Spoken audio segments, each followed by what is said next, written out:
just got a text from both Al B. Sure and Christopher Williams, and they assured me that light-skinned brothers are definitely we back there. We never really left, but so I just wanted. You starting already, brother. You starting already. The show just started. And you already cracking. He said, light-skinned brothers are back. Yes. Brother, we want to thank you for taking time out of your schedule to join the conversation with Brother Damon and me. For the last about year, Brother Damon and I were having discussions every Sunday about where we went wrong in our marriages, in our past several marriages. We talked about the good things. We talked about things where we went wrong. We talked about things that we wouldn't do again. And then Brother Damon had the idea, hey, why don't we enjoy or open the door for brothers to come and join the discussion to speak about an issue that we believe that we really didn't get a chance to really discuss until we even got in the nation. Yes, sir. Yes, sir.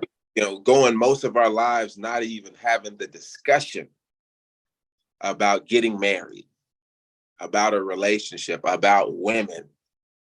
And so since then, Brother Damon has invited brothers like yourself onto the show, onto the platform, to be able to have this discussion so that brothers in the nation can benefit from the wisdom, from the mistakes, from the good advice of brothers such as yourself when it comes to this topic of marriage. So thank you for coming on, brother. Thank you, sir. All praise due to Allah.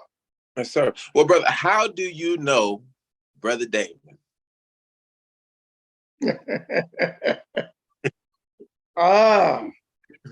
Me and that brother, we first met at Muhammad Mosque number 48 in Dallas.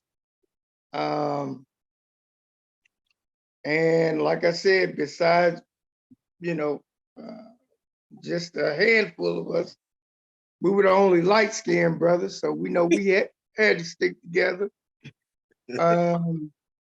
But at one point, the brother in our room, I would say we actually, Brother Damon, correct me if I'm wrong, but I believe we were one of the ones who had established a unofficial FOI house.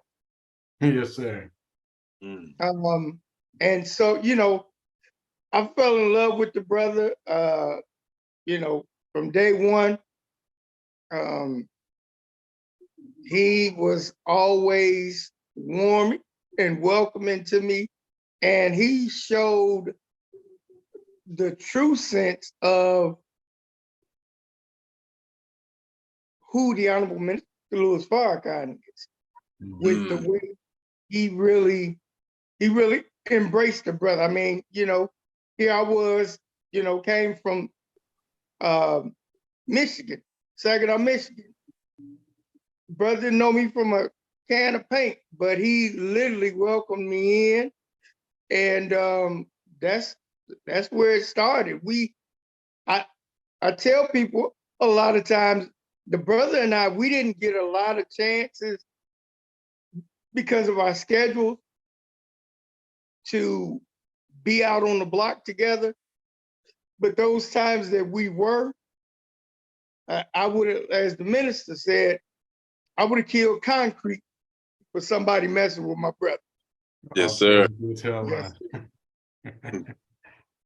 Well, Brother Damon has that effect. I've been saying this for over a year.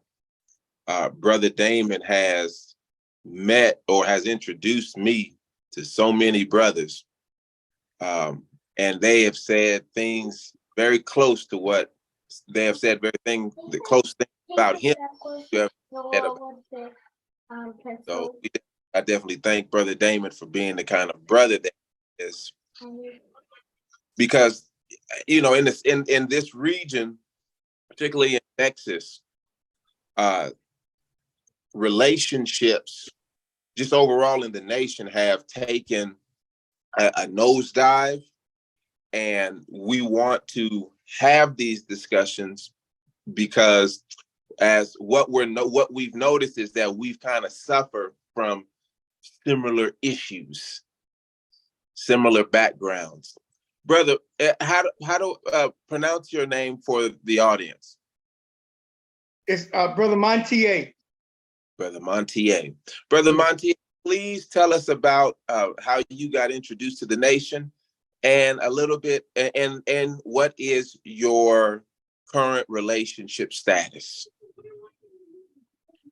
I was introduced years ago when I was, I would say maybe 12, 13 years old, but because I was raised by some devout Christians, to say the nation or the Most Honorable Elijah Muhammad in our home was forbidden. But I had an uncle who once he left Vietnam, he fought in the Vietnam War, and he moved back to Michigan, and he got with the nation. Well, I used to always notice he was a baller. So we would go to the Y or, Salvation Army and be shooting. And I noticed he had his red shirt on, red t-shirt with a white half moon and star. And it seemed like brothers were scared to file him or, damn, man, I mean, that's a Superman shirt. And he was the one who introduced me to the autobiography of Malcolm X. And so years later, once I got out of prison, because I didn't want to make that false commitment like I had seen others do while I was in there and really didn't have a choice. It was going to be Christianity or something. And then leave and go back out to the streets and it'd be whatever. So I ran to the nation as soon as I could. And like my brother, we had a saying, I was prior to 95, not 70. And as far as the relationship status, as you see, I'm sitting there, sipping on some nighttime tea, and it's just me. Yes, sir. So I'm single. I told my brother who he still lives in Texas. He's in Fort Worth. I told him, I said, man, I'm about ready to get a monastery, become a monk, because this thing, it ain't working. But we have to. That's one thing without, going with the title. We cannot lose focus on that, because the Honorable Minister Louis Farrakhan teaches us that we don't really know ourselves as a man until we have that other half, that woman. That's right. That's real talk. Sir. Yes, sir. And they'll tell you what you're not. Yes. Quickly. I can tell you just from the last year that I've been doing couple counseling, most brothers, we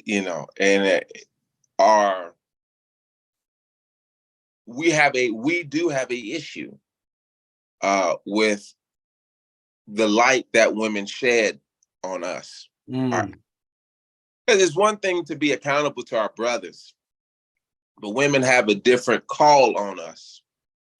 And so that can make things a little more difficult, or there's a certain vulnerability that we experience with them.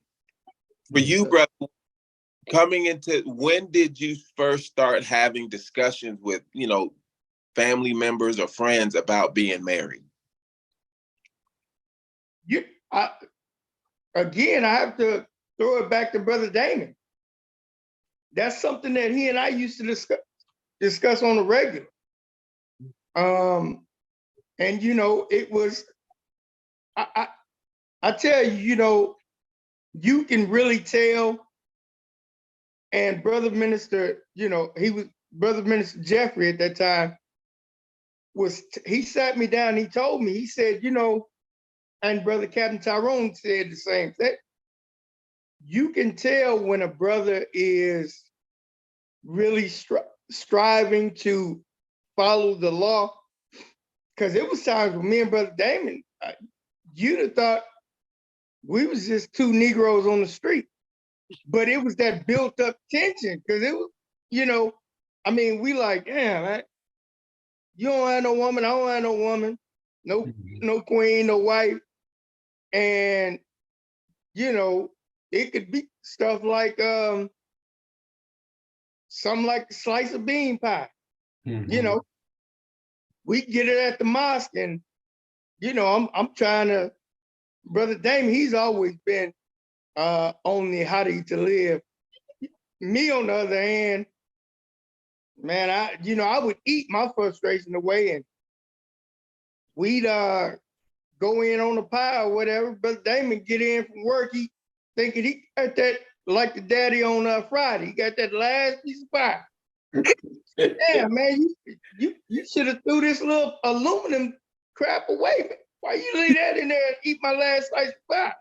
It was crucial like that at times, but it was all out of love. It really was. Yes, sir.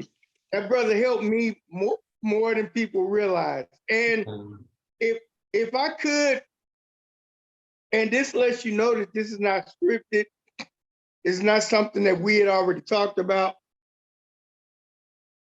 And Brother Damon does not know that I'm about to bring this up, but it's again showing the deep love. Yes, sir. As brothers, none of that funny stuff. So there was a time when I was going through some things, had really hit a depressed low. And it didn't have anything to do with necessarily a woman or, finances. What it basically was as a man, and the minister talks about this on the regular, you feel incomplete if you feel that you're not doing whatever the purpose is Allah God has for you to do. Right. And so, long story short, I ended up trying to take my own life. I actually was about there, just, Allah wasn't ready for me. And all praise due to Allah. I didn't understand it until years later. The brother, when I got out of the hospital, because I ended up being in the hospital several days after that, get back to the apartment, the brother said, you got to go. And I said, damn, man, you gonna put me up. But again, I didn't have that understanding. But when he broke it down and I got past my emotions, and years later understood, he said, man, I brought you around my children, my daughter. What if she had came in and saw you dead laying on the floor over something that was unnecessary? Right. But it was that tough love that brother was giving me and wanted me to understand. Man, it's not your call to do nothing like that. So, and again, I thank brother daily. That's why I have so much love for my brother. Yes, sir. Have you ever been married? Yes, sir. Well, how would you describe your marriage? They were rough, they were rocky, but there were things that I can't put it all on the sisters. Mm-hmm. I had to realize number one, don't pray for something or someone and then try to rush into it. That was number one. Number two, I heard Brother Minister Abdul Sharif out of Atlanta say the ego of us as men can be the biggest detriment, or one of the biggest detriment, to building a strong Black male-female relationship. Yes, sir. Yes, sir. And did you have issues with checking your ego?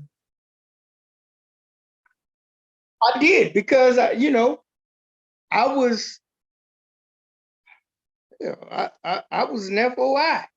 So, and I really didn't deal with, which was another mistake. Now I see why the Honorable Minister Louis Farrakhan tells us that we should get an MGT. I was, anything that was moving and showing a proof of me, I'm like, let's do it. Let's make it happen. So, yes, sir. And then I would get into it. And one of the worst mistakes, be it the brother or the sister can make, is thinking we see the signs that this might not work from jump. But we have that tendency, especially, I put it on me with my ego. Man, I can change that system. Mm-hmm. That's what we say. Mm-hmm. Man. Yes, sir. Man. You're right, brother. Is there something, what were you trying to change about your man in the past? Number one, them as a person. And I remember being blessed to be with the minister one time, and he was sharing with me, and he said it publicly as well, but he shared with me, he said the best way, if you want somebody to respect your way of life, the best way is not to talk and then try to beat it into, show them by living the example. And that's something that I wasn't completely doing. So, I'm looking at her, and yet she looking at me like, well, you supposed to be, because one thing about it, and this is why I said it was hard for me to check my ego because of being FOI. I don't care who it is. People look at us and expect higher from us. That's right. That's real talk. That they expect that automatically. And so, if I'm talking this, abstinence and, waiting until you married, but, first chance I get, I'm trying to look under the skirt.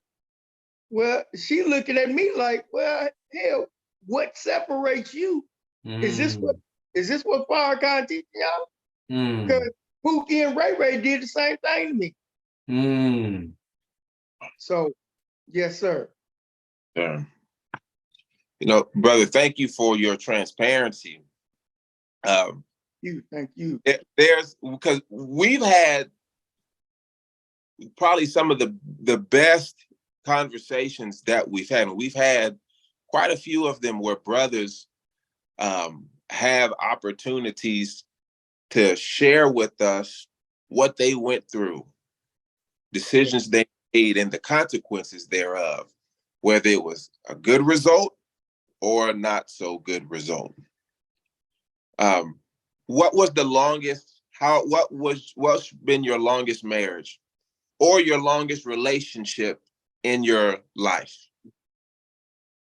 Longest marriage was to the mother of my children, and I believe Brother Damon may have met her once or twice, and it was actually 11 or 12 years before we divorced. Yes, sir.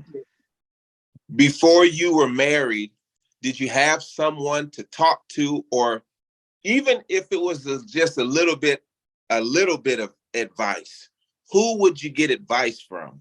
Or who could you say was, trying to kick game to you about women and marriage? I've been married and divorced 4 times. The woman I just spoke of, the mother of my children, she was my first marriage. And it's sad when, and this again talks about the ego.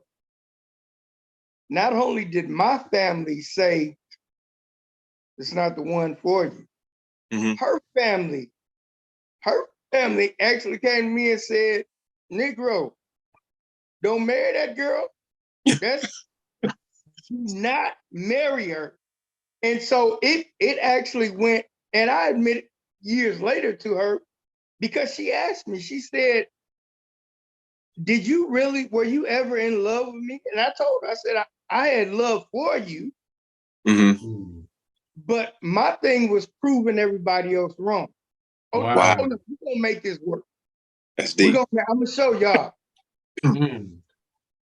And that's exactly what did not happen. Wow. Yes, sir. I can bear witness to that. When my mind was set on my second wife, okay, there was nothing. And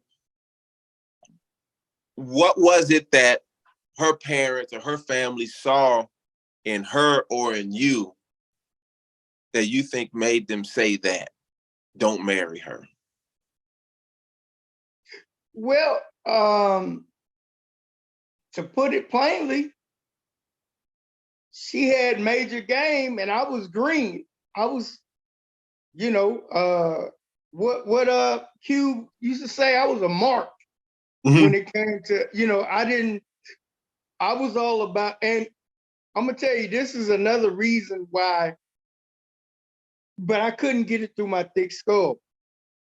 I saw the type of man that the Minister Louis Farrakhan was and is, and I tried to compare him to the man who raised me, excuse me. He was a hopeless romantic, my stepfather. At the same time, he let things go, attitudes and different words of my mother. Mm-hmm. That even I one time was like, damn, man, you ain't gonna say nothing? Mm. And so this was the example that at one time, and brother Damon can bear me witness on this, because we used to have heart to heart. Brother Damon, do you remember when I shared with you that at one point I would go to work in 2 jobs to support my wife and the 5 children and give her the whole entire check?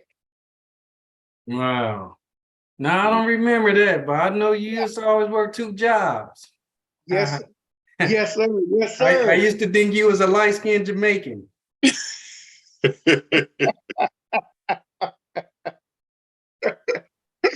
Yes, sir. Yes, sir. But it was just, and for some reason, talking about transparency, I was always attracted to sisters from the hood. Yeah. Although that's not the way I was. Now I ended up being in the streets, but not because I had to. That's just when from young, I wanted to roll with the gangs. I wanted to, any dirt that was going on, I wanted to be in the middle of it. And so, matter of fact, the mother of my children, that's where we met, in the projects where she was staying. And so that was always my thing, man. I got to have me one of them roughneck women, man. And that's okay. That's okay with some brothers who are already equipped to do that. But the way I was raised up, that wasn't me. I was damn near like, I sad to say, but I was damn near like them abused women. I'm on the phone at 2:00 in the morning. Yes, I want to stay anonymous, but I'm being beaten on.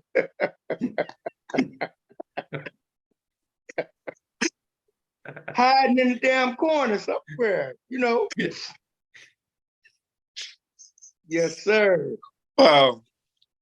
Brother, and I mean, the term you use, it's a term that I recently got acquainted with, maybe about a year and a half. And I understand exactly what you mean, not really understand the kind of woman that we could potentially be married to or attracted to. But again, I think that talks about how they look at us. And from what you recall, how did she look at you? How did she view you? The first time I invited her to come over and meet my family, my mother, my younger brother, and my father. She, after, we left and went back to the projects, and I said, well, what you think? How was her exact words to me, brother, was, y'all ain't the damn Cosby's. Straight like that. That was that was it. Straight like that. Yes. Oh man. Y'all ain't the Cosby's. Y'all ain't the damn Cosby's, man. What is, I said, damn. So she must have seen a level of sanity within your family. Yes, sir. Wow. Yes, sir. And that was her thing. Unfortunately, the men that she had been with before me were very abusive. I mean, they would, and so that's all she knew. Whereas with me, I'd want to sit down, let's talk about it. And, as Allah God is my witness, there were times where, like I said, I'd be sitting and I'd say something. Now, she could talk for hours. And I just sit and listen. Soon as I start talking and I say something she don't like, she'd be like, that one word they say, okay. She'd get up as if she about to go to the bathroom or go get some water or whatever. And what's that noise on that martial arts game? Right, you get, damn. You see? Damn. Mighty blow, take him away. It was like Tyson Punch Out, man. So, but that was her solution to everything. Wow.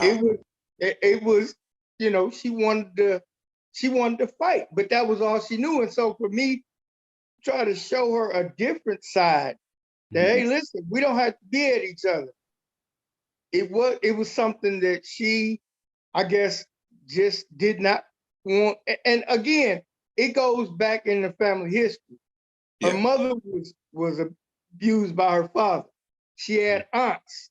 One of her uncle, her aunt's husband almost killed one of her aunts. So yes, sir. You know, I was thinking earlier today why it's important. One of the reasons that I started doing what I do is because I saw that my sister, when the pandemic hit, her and her husband separated. And it was because of childcare. And then my sister ended up moving the children and her to my mother's house. And I was like, what the hell are y'all doing? And Right.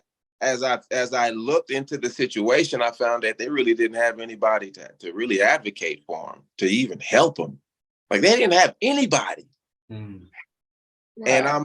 my mother is kind of driving a wedge between them. Mm. And so I started talking to them because I saw that most of us don't really have any type of help. We just, like what I did in both of my marriages, I just went in thinking I got it with the knowledge that I thought I had. Mm-hmm.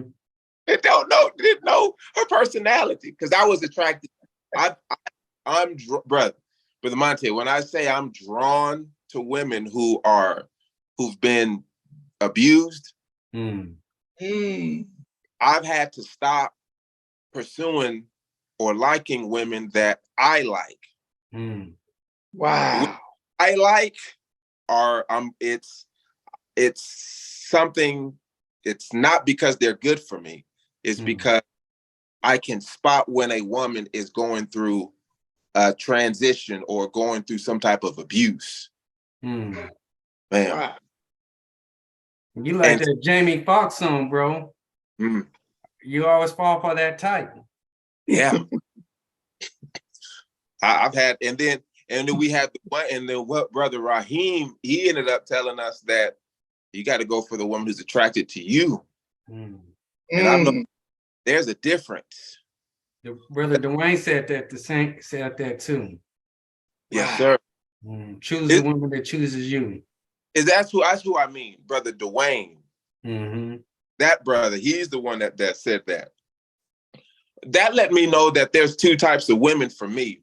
But I didn't really know women. For you, brother, the kind of women that you've been attracted to versus the kind of woman that's good for you, what are the personality traits of the woman, and, you know, particularly when it comes to background, family background, what kind of woman do you know is as you reflect back is best for you? I would say one that has that strong family foundation. And that's something that I didn't realize until my last marriage and divorce, that's not what I was looking at. My thing was, I just need a wife.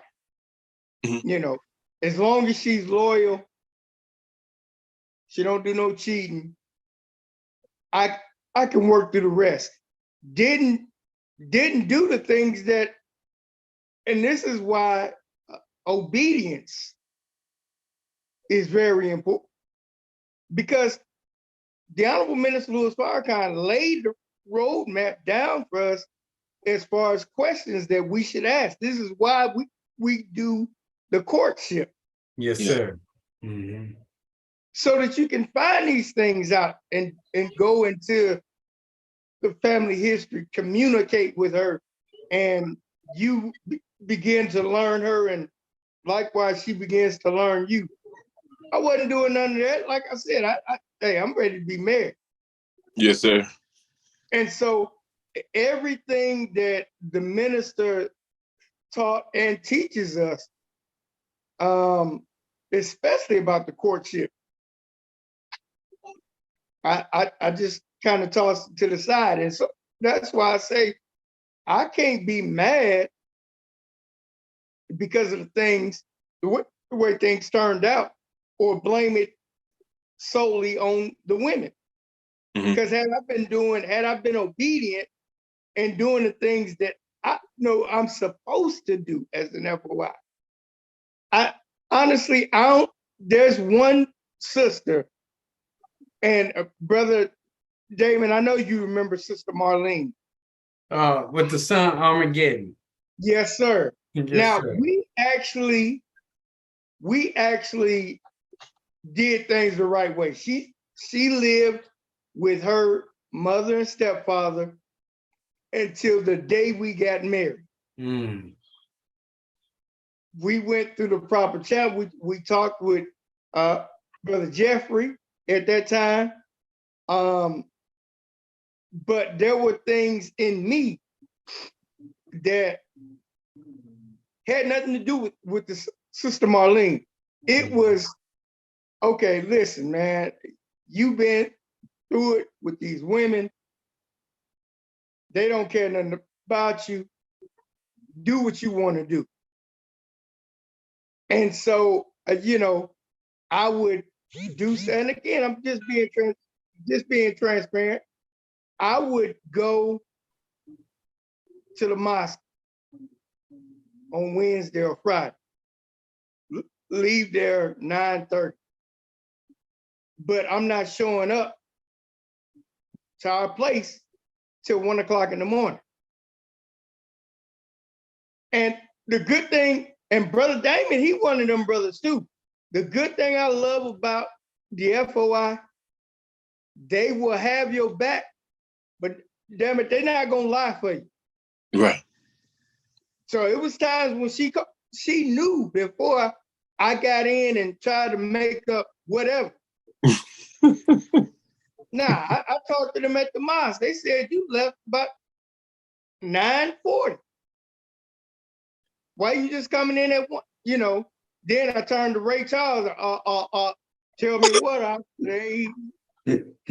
Nah, you busted.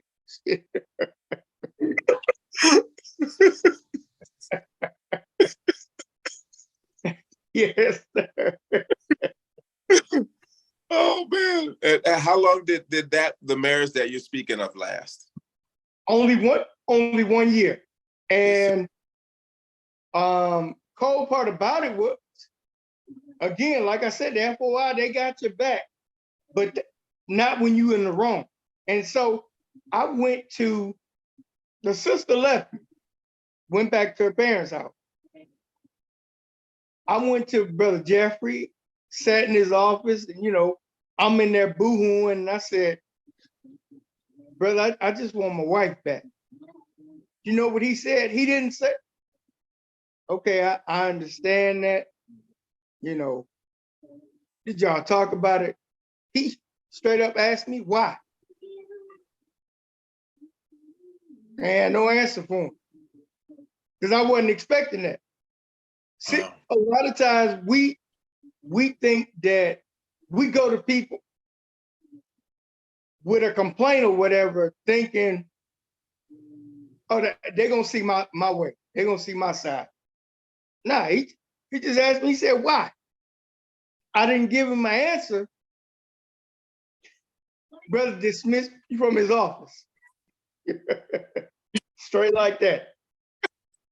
Straight like that. Yes, sir. I love it because that sounds just like me. Yeah. Yes, sir. That was it. Dismissed me. Said, damn. Yes, sir. Yes, sir. Well, I really do. I know that is a form of love, because it gives us. I can imagine it would give me an opportunity to think, why am I even talking to him? I know it. Like, I can bear witness to that. Yes, sir. I can bear witness to that. When I started boo-hooing, and when I didn't make the right choice at the right time, because it's a time limit. Got time limit. That's Yes, sir. Yes, sir. Oh man, the truth, brother. Man. Yeah. Being that you've been married 4 times, you think you can get it right? Yes, sir. Praise Yes, be sir. to- Yes, sir. It's because my focus is completely different from the way it was years ago. You know, my last marriage was, we got divorced in 2010, maybe 2011. So I've had time to literally get in the books, do my study, make my prayers, fasting, and I'm gonna tell you something else. Brother Damon, I think he knows about this, but I've been a dialysis patient now. In June, it'll be 9 years. When you really meet face to face that mortality, and it's like, damn, Allah is not going to keep giving me chances. You get what I'm saying? So it really is one of those things, and I say it every day. Every day. I ask Allah, please allow me to be a better person today than I was yesterday. Come on. And as soon as it used to be, when my eyes would open and my feet would hit the floor, I would thank Allah for another day. Now, before I even lift my head off the pillow, and I see that Allah has granted me another day on His planet. Yes. Thank you, Allah. Thank You gave me one more chance to get things right. Yes, sir. So That's right. sir, Praise Allah. praise. You know, having the, I don't care. I think this was Brother Cedric. I think it was Brother Cedric said this. He said very similar sentiment about never giving up when it comes to marriage, no matter how many times we may, or how bad we may feel. I remember hearing, where's this? I can't remember this one. No, Elizabeth Taylor. She got married 7 times. She had the faith of a mustard seed. I imagine, that she tried again. And yes. I do think that it's that important that we don't give up, because knowing our stories, where we come from, things that we've experienced and have gone through so many years, having the proper attention on it, getting the kind of help. Most of it, I am very surprised. Many of us, on a larger scale, have not tried to commit suicide. And I imagine many of us have had tried, but maybe just haven't said anything. Yes, sir. In your case, brother, what was it that was motivating you to want to take your life? I mean, as I stated, I knew, I said to Allah, I'm taking up somebody else's space. Somebody that could be doing what they know they need to be doing. And, it was just to the point where I'm like, why am I here? And, crazy story. Right after that, Brother Jeffrey, Brother Tyrone, and Brother Kenneth came and visited me at the hospital. And when I first got to Mosque 48, Brother Minister Jeffrey asked me, he said, what is it that you would like to do? And I said, I don't know. I just, want to serve. He said, there's got to be something. And so after that suicide attempt, the next time I was at the mosque, he didn't ask. He told me he was putting me in the ministry class. Mm. And just as a testimony to the God we serve and the man who's in our midst. And brother Damon can bear me witness on that, on this, what I'm about to say. Brother Antonio, Mm-hmm. do Yes. you remember, Brother Damon, when that man was on his deathbed, had actually was gone? Mm-hmm. Brother Jeffrey called the minister. I don't know what it was, that prayer that he put in his ear and told him to put in Brother Antonio's ear. But instantly, now the brother was gone now. Instantly, after that prayer, the brother woke up and he was looking at everybody like, what the hell y'all, what y'all crying for? Why am I here? Mm. And so to fast forward it to my life, as I stated, it'll be 9 years I've been on dialysis. Now, when I moved out here, the purpose of me coming out was to help the minister.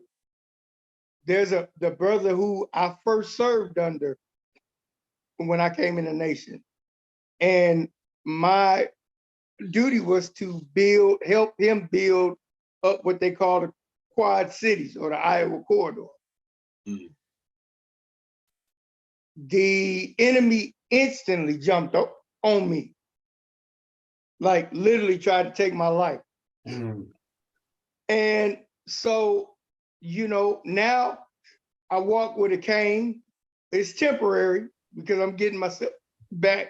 But this no good bastard had me with an infection in my bloodstream Mm. because of things they were doing wrong to me at my treatments. I have AFib now. I ended up a month ago getting a stent put in my heart because Mm. one of my valves just shut. I mean, they found about 85% blockage Mm. in one of my heart valves. Mm. But here's the thing, and it pisses them off because they looking like, damn, man, no matter what we do to this dude, we can't get rid of his yellow ass. And it don't have nothing to do with me. Right. It's the God I serve. Come on. It's that man, the Honorable Minister Louis Farrakhan, who, just like Minister Jefferson, I don't care. Yeah, I'm still doing dialysis, Mm-hmm. but I ain't no recovering nothing. Mm-hmm. And if it don't show by me sitting here talking with my brother, and I live by myself, I passed out twice Mm. here in my apartment. Like I said, I live by myself. I don't know what the hell they put in that machine that made me 2 days straight fall completely out. And they just knew it was the end. Fact about it, I heard from a brother, there's one other brother who goes to my treatment center. He said, please don't say nothing to him. He said, but they was talking when you went out of here on that ambulance in that strip, they was saying, well, it looked like we got him this time. Mm. Oh, wow. They thought nobody else heard them. Mm. Yeah, but you're gonna have to do more than whatever the hell it is, because, and even if you are, like the Honorable Minister Louis Farrakhan say, able to take me out, it's only because it's his will, Right. not our will. So let's get that straight. So, I'm thankful, and that's why I hate to put it on the spot like that, but I think that my brother and I, we've been talking, and I'm not gonna say when, but I'm going to let him privately know when I'm gonna come out there for a visit and look back to, the two light-skinned brothers being back together, man. Um, terrorizing the hell out these bastards, because Yes, sir. I really don't have that strong, and I don't care where I've been throughout the nation. Dallas is the place that has my heart, the DFW area. Mm-hmm. And so I know that part of what I'm going through is, again, because there's not a strong representation of the minister out here. Because when people see me, like with a sweatshirt on or suit and bow tie, they like, damn, man, I didn't know y'all was out here. You get what I'm saying? And I've been down for like the last 3.5 months because of different attempts they made on my life.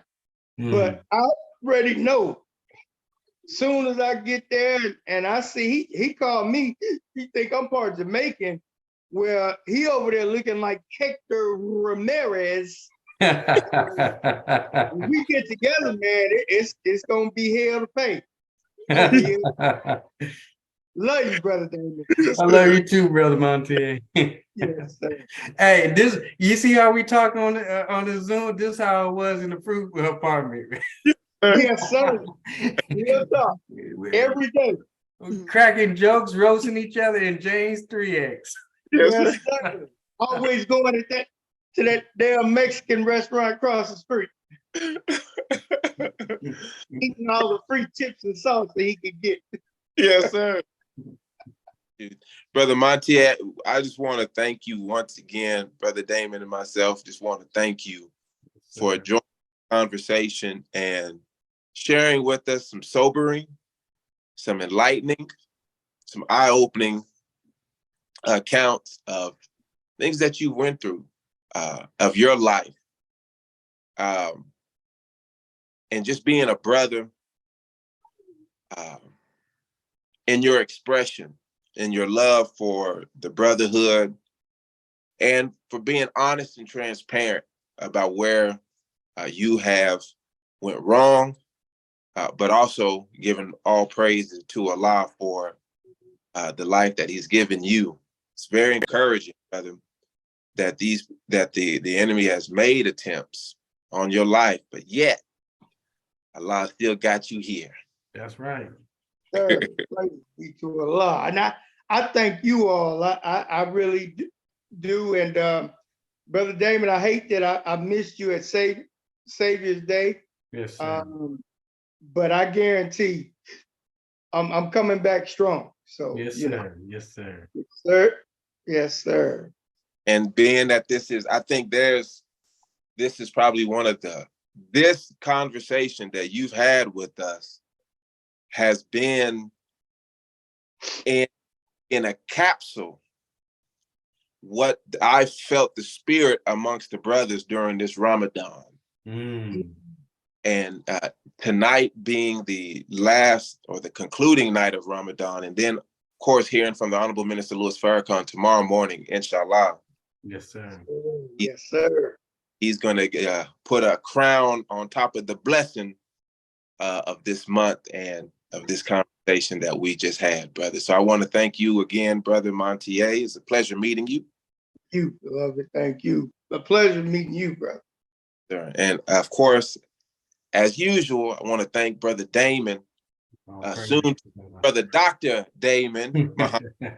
Inshallah. Inshallah. That's that student minister over there. Yeah. Yes, sir.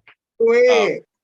For being just the kind of brother that has really made having these conversations worthwhile because of the effect that you have and have had on brothers all across this nation who can bear witness the love that you have in your heart for the Honorable Louis Farrakhan and for the brotherhood. So thank you. Thank you, sir. Yes, sir. Brothers, assalamu alaikum and Ramadan. Wa alaikum salam, Walaikum Ramadan salam, Kareem. Ramadan Kareem. And let me take this because this is that Pierre, the comedian called? I bet he let me know some new light skin news. All right. So I'm like, Walaikum salam. Yes, sir.